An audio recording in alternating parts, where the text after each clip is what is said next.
तो हे जग सोडून गेला तेव्हा मी माझं कॉलेज शिक्षण पूर्ण करून अलिबाग सोडलं होतं आणि नोकरीला लोणावळ्याला होतो. घरी 2-3 महिन्याने आलो. घरी आल्यावर आईने मला सांगितलं की अरे तो गेला. मीही हळहळलो, थोडं दुःख केलं. आईला विचारलं कसा गेला, काय गेला, कुठे गेला, काय झालं. आणि सगळं त्याचं गावातले प्रतिष्ठित व्यक्ती किंवा समाजसेवक, समाजसेवा करणारे असे खरे समाजसेवक असे कोणी असतात यांनी सगळं त्याचं अंत्यसंस्कार केले. अंत्यसंस्कार करणारेही सुटला बिचारा म्हणत आपल्या आपल्या मार्गाला गेले.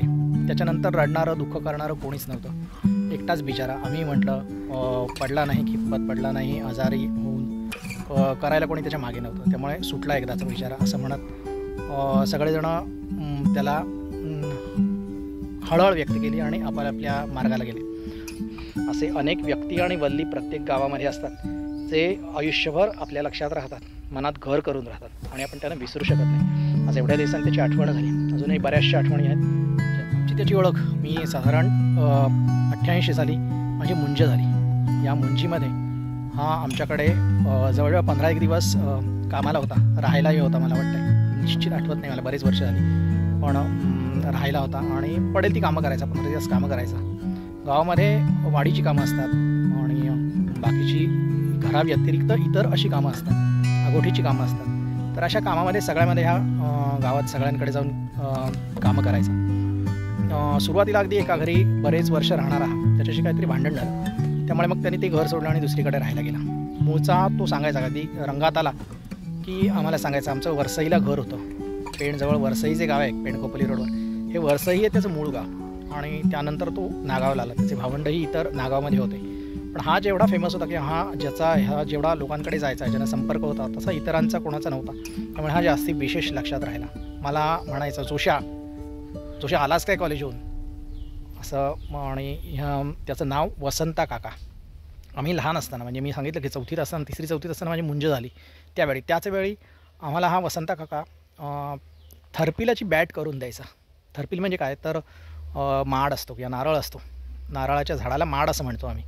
या नारळाच्या फांद्या त्याला झाप म्हणतात. या झापाच्या पात्या ज्या असतात ह्या खडसल्या की जो उरतं लाकूड त्याला थर्पिल असं म्हणतात. तर या थर्पिलाची बॅट आम्हाला तो बनवून देत असे. तो सांगायचा. लहानपणी मी लाकडाची बैलगाडी बनवली आहे किंवा मातीच्या वस्तू वगैरे बनवल्या असं आम्हाला सांगायचा तो. आणि असा हा वसंता काका आमच्याकडे नेहमी यायचा. सकाळ संध्याकाळ यायचा. सगळीकडे गावात सगळीकडे जायचा आणि सगळ्यांची कामं करायचा.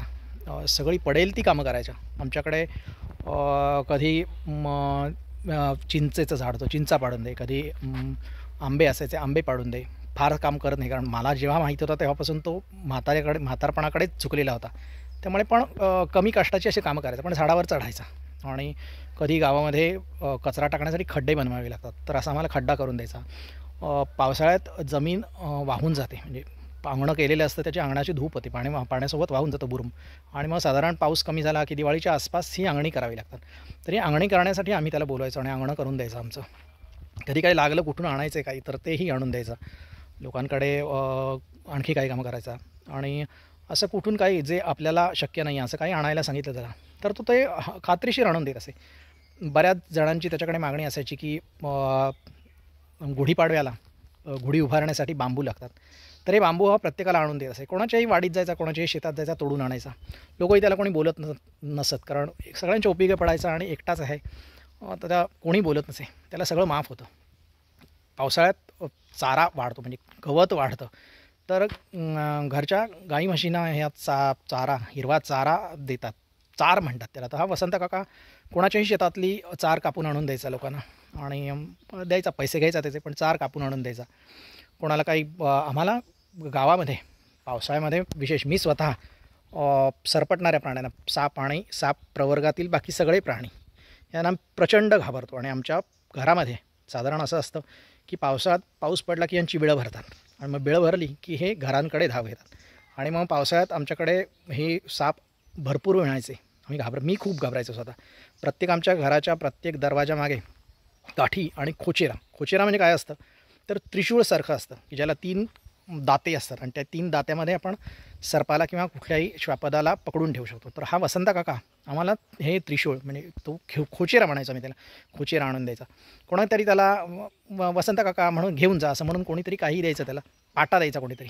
पाट्याचे आम्हाला कोयते आणून द्यायचा, कोयत्याला मूठ बसवून आणून देणं किंवा हे खोचेर आणून देणं, कुऱ्हाडीला दांडा घालून देणं, अशी बारकीसारखी कामं करायचा. त्याचा हातखंडा होता. हे खोचेरे खूप आम्हाला दिलेले त्यांनी आणि उपयोगी पडायचे. त्या काळी सापाला वाचवणं किंवा सर्पमित्र हे नसत, त्यामुळे दिसला साप की मारायचा. आम्ही खूप मारले साप, आम्ही प्रचंड घाबरायचो मी, आणि साप दिसला की आम्ही मारायचो. त्यासाठी हे खोचेरे आणून द्यायचा. आणि फाटी पावसाळ्याच्या सुरुवातीला मे महिन्याच्या शेवटी अशी फाटी करावी लागतात पावसाळ्यासाठी, चुलीसाठी म्हणून, तरी फाटी काढून द्यायचा. आगोठीची कामं म्हणतात त्याला. या आगोठीला घरं चाळायला लागतं, घराच्या वासे रिपा काही बदलाव्या लागतात किंवा कौलं चाळावी लागतात. तर यासाठी हा प्रत्येक कोणाकडेही बोलवलं तर जायचा. छोटी मोठी कामं करायचं. मोठी काम फार मेहनतीची की अंग मेहनतीची कामं त्याला झेपत नसत, पण छोटी छोटी कामं करण्यासाठी तो उपयोगी पडायचा. आणि गेला की कोणाकडे जेवून खाऊन त्याची मजुरी असायची. जेवायचं खायचं आणि दिवसाची 50-100 रुपये वगैरे मजुरी असेल. प्रचंड बडबड करायचा, बोलताना काम करतानाही बोलायचा, लोकांची ओळखी काढून बोलायचा. ओळख असू दे नसू दे सगळ्यांची बोलायचा. लोकही त्याच्या वयाप्रमाणे आणि त्याच्या एकंदर पेहरावाला बघून लोक त्याचा आदर करायची. पोशाख त्याचा म्हणजे एक शर्ट आणि खाली हाफ पॅन्ट खाकी कलरची, संघाची किंवा पूर्वीची जी माणसं खाकी पॅन्ट वापरतात तशी पॅन्ट. 1-2दा आजारी असताना मी त्याला अलिबागला दवाखान्यामध्ये किंवा हॉस्पिटलमध्ये घेऊन गेलो होतो, तेव्हाही त्याचा तोच पेहराव. यात्रा असतात, जत्रा असतात गावामध्ये, त्या यात्रा जत्रांमध्ये कोणाबरोबर तरी माझ्यासारख्यांबरोबर असा जायचा. गुरुवारी बाजार भरतो नागावला, गुरुवारचा आठवडा बाजार असतो. या आठवडा बाजारात जायचा. कधी कोणाच्या सायकलवर जायचा, कधी कोणाच्या गाडीवर जायचा, कधी स्वतः चालत जायचा. सांगायचा मला असं केलं, हे केलं, ते केलं. किंवा कधी मला सांगायचं, जोशा आज जेवायला येणार रे, जोशा काय केले भाजी काढून ठेव मला, असंही सांगायचं. आणि ह्या माणसानी याचं वैशिष्ट्य असं की हाक मारताना कधीही कोणाला सरळ नावाने हाक मारली नाही. माझं नाव जोशा तर मला जोशा, काय रे जोशा आलास काय. पुरुष असेल तर जोशा, जेंट्स लेडीज असेल तर जोशीण, जोशिणीकडे कामाला जायचं आहे आज असंही लोकांकडे जाऊन सांगायचं. आमच्याकडे कामाला यायचं असेल तर जोशिणीने बोलवतो, जोशिणी का फाटी फोडायला जायचं आहे असंही सांगायचं. आणि हे उद्धट नाही, पण ही बोलण्याचीच पद्धत, पूर्वीच्या लोकांची बोलण्याची पद्धत अशी होती. वासुदेव नावाचा माणूस असेल तर त्याला वाशा, वसंत नावाचा माणूस असेल तर त्याला वशा. लोकांनाही त्याचा काही राग येत नसे उद्धटपणाने हाक मारते म्हणून. उलट कधी काळी त्यांनी जर नाना जोशी हाक मारला तर मी अरे काय रे वसंत काका आज काय झाले तुझं, आज अगदी जोशी हाक मारतोयस असंही मी त्याला म्हटलेलं आहे. कधी हाक मारलं नाही त्याने जोशी, पण म्हणायचं मी. आणि अशा वसंत काका आमच्या शेजारी एक राहणारे होते, ज्यांचं मूळ गाव होतं राजापूर. एकदा राजापूरला ह्या वसंत काकाला ते घेऊन गेले आणि 15-1 दिवस राहिला असेल. 15 दिवसांनी आला, आमच्या घरी आला. मी म्हटलं काय वसंत काका कसं झालं, आवडलं का त्यांचं गाव, कसं काय आहे. सांगितलं त्याने काय काय झालं, 15 दिवसाचा वृत्तांत सगळा सांगितला. शेवटी मला म्हणाला, मी डोक्याला हात मारून घेतला त्यांनी जे सांगितलं त्याच्यावर. मला म्हणाला अरे गेलो मी त्यांच्याकडे, पण शेणगोठा गेला त्याचे पैसे नाही दिले नाही मला. मी मनात म्हटलं अरे काय कसली अपेक्षा करतो.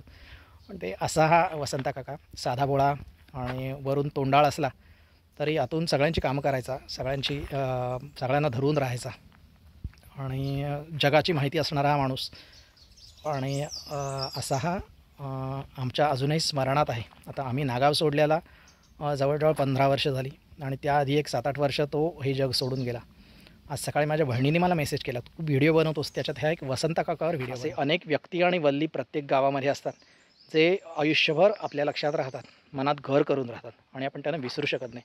आज एवढ्या दिवसांनी त्याची आठवण झाली. अजूनही बऱ्याचशा आठवणी आहेत ज्या मी मांडणार आहे. तूर्तास थांबतो. धन्यवाद.